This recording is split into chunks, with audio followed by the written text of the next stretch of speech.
akan menjelaskan segitiga hukumnya. Yang pertama yaitu ada subjek hukum. Dalam kasus ini ada dua subjek hukum utama, yaitu yang pertama ada PT Daya Resource Indonesia, yaitu perusahaan asli Indonesia yang bergerak di bidang perdagangan internasional, khususnya dalam pengembangan sumber daya alam. Yang kedua ada SUEK AG atau Siberian Coal Energy Company, yaitu adalah produsen batubara terbesar di Rusia. Kedua ada objek hukum. Objek hukum adalah segala sesuatu yang menjadi pokok hubungan hukum antara subjek hukum.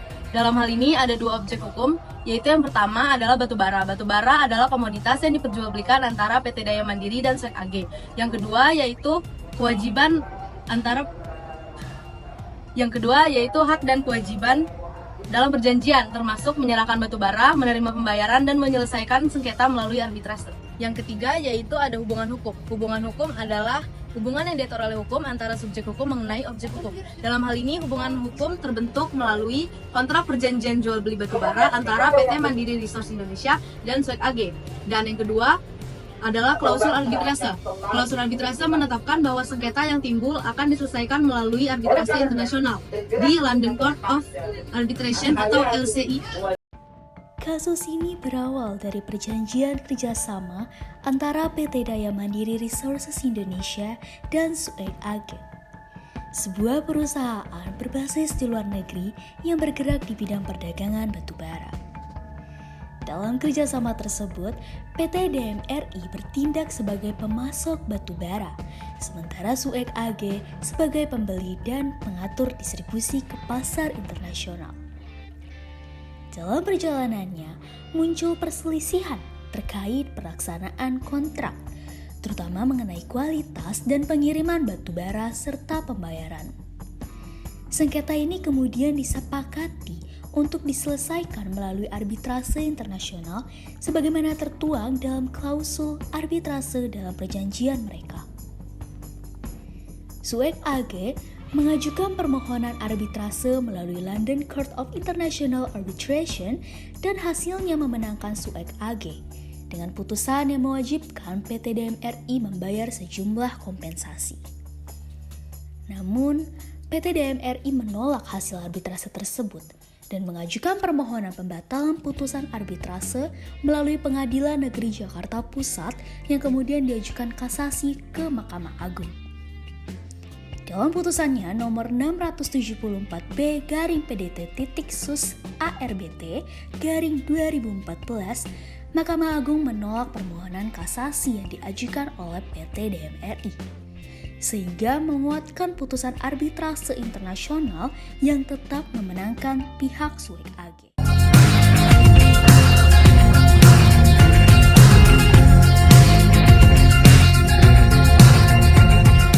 Dalam kasus ini terdapat dua tahap penting yang membentuk alur hubungan hukum antara kedua belah pihak. Yang pertama yaitu titik taut primer. Titik taut primer merupakan dasar hubungan hukum, yaitu perjanjian jual beli batubara pada Desember tahun 2009. Penyelesaian sengketa melalui settlement agreement Februari tahun 2010 yang memasukkan klausul arbitrase internasional dan perjanjian lanjutan yang memperkuat komitmen tersebut.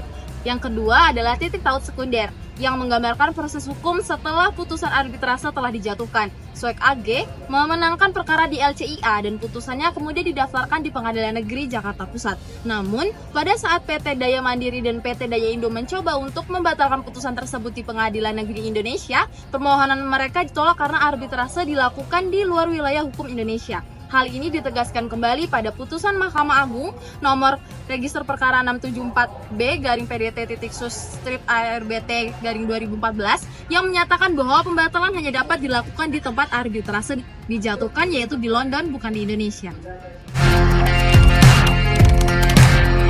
Ketertiban umum yang dijadikan alasan oleh Mahkamah Agung dalam putusan ini yaitu yang pertama ada kedaulatan negara atas sumber daya alam, yang kedua perlindungan terhadap ekonomi nasional, dan yang ketiga penolakan putusan asing yang dapat mengabaikan sistem hukum dan kebijakan publik nasional. Tetapi dalam putusan ini Mahkamah Agung itu tidak secara langsung menyebut bahwa ketertiban umum ini dijadikan alasan sebagai pembatalan, karena implikasinya adalah bahwa Pengadilan Negeri Jakarta Pusat seharusnya tidak berwenang untuk memeriksa gugatan terhadap putusan arbitrase internasional ini.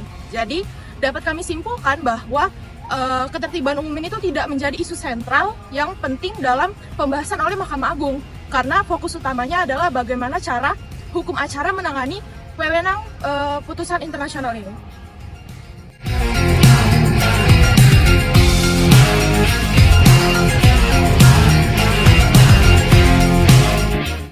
Jadi, hak-hak apa yang diperoleh SUEK AG sebagai pihak yang menangani arbitrase?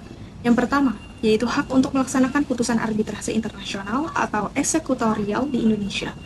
Karena MA menguatkan keberlakuan putusan LCIA, maka SUEK AG dapat mengajukan permohonan pengakuan dan pelaksanaan putusan itu di Indonesia sesuai pasal 66 Undang-Undang Arbitrase dan Undang-Undang Nomor 30 Tahun 1999. Dan dalam konteks ini, SUEK berhak meminta eksekusi putusan arbitrase atas DMRI di pengadilan negeri, biasanya di PN Jakarta Pusat.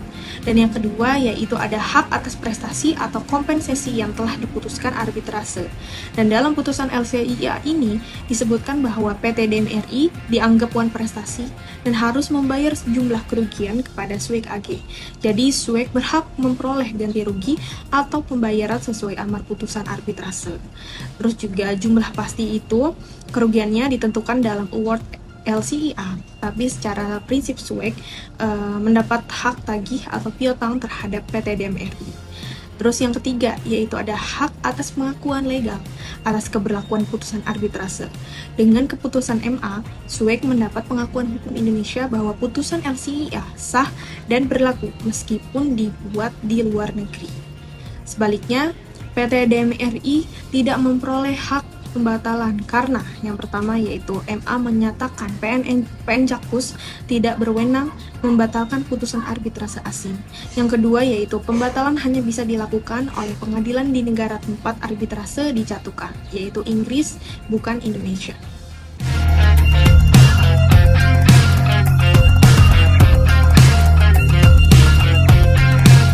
Apakah ada renvoy dalam putusan tersebut? Menurut kami, dalam dokumen tersebut ada renvoy-nya. Kenapa? Karena kami melihat terdapat dalam dokumen eksepsi kompetensi absolut. Dalam hal ini renvoy terjadi ketika suatu pengadilan dihadapkan pada choice of law atau pilihan hukum, yang dimana mengarahkan pada hukum asing untuk penyelesaian sengketa, namun hukum asing tersebut mengembalikan balik atau menunjuk balik pengadilan atau hukum negara ketiga. Dalam eksepsi kompetensi absolut tersebut, termohon pembatalan atau tergugat berpendapat bahwa Pengadilan Negeri Jakarta Pusat tidak berwenang mengadili pembatalan putusan arbitrase internasional LCIA tahun 1958 yang telah diratifikasi oleh Indonesia, yang menyatakan bahwa putusan arbitrase tersebut hanya dapat dilakukan oleh badan peradilan di negara atau hukum di mana putusan tersebut diberikan. Putusan tersebut diberikan di negara London, Inggris.